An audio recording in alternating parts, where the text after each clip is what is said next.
सारे साथियों ने लगभग सारी बातें रख दी है।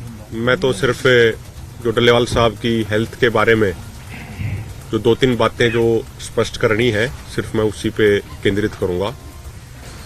बहुत दिनों के बाद जो आज सरदार जगजीत सिंह डल्लेवाल जी का वेट मापा है, वो डिजिटल काटा लाके वो वेट मापा गया है।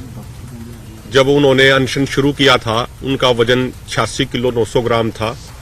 आज उनका वजन 65 किलो 400 ग्राम है। और जो उसकी वीडियो है, वीडियो भी आपके पास, जो वेट मापते हुए की वीडियो है, वो भी आपके पास भेज दी जाएगी। उसमें पूरी वो वीडियो के अंदर सारी चीजें कैद हैं। और बहुत सारी हमने डॉक्टरों से भी बात करी, बहुत सारे और भी कई रिपोर्ट थी, कई रिसर्च थी, उनको भी पढ़ा।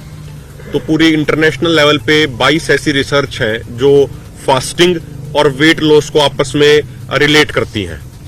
तो जो 22 इंटरनेशनल लेवल की मानी हुई जो रिसर्च है, वो ये कहती है कि जब कोई व्यक्ति फास्टिंग करता है तो पहले 20 दिनों में 7 से 10% उसका वेट लॉस होता है। इसी रेशो के अंदर उसका वेट लॉस होता रहता है।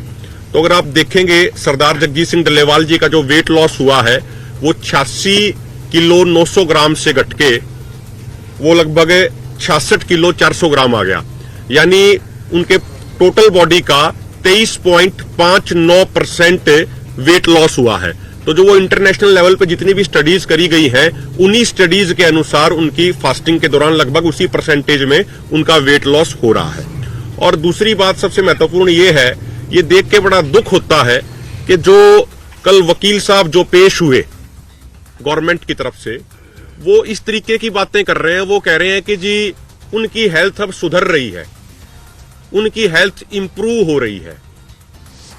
कोई व्यक्ति जो कैंसर का पेशेंट हो, जिसका वजन 20 किलो 500 ग्राम घट गया हो, जिसका कीटोन बॉडी टेस्ट है वो लगातार 6.5 से ऊपर आ रहा हो, जो नॉर्मल व्यक्ति का 0.02 से लेकर 0.27 तक होना चाहिए, जिसका किडनी रिलेटेड जो टेस्ट है, जो 1 से नीचे जिसकी रिपोर्ट आनी चाहिए, वो 1.75 आ रही है, उसके बावजूद वकील ये कह रहे हैं कि जी इंप्रूव हो रहा है।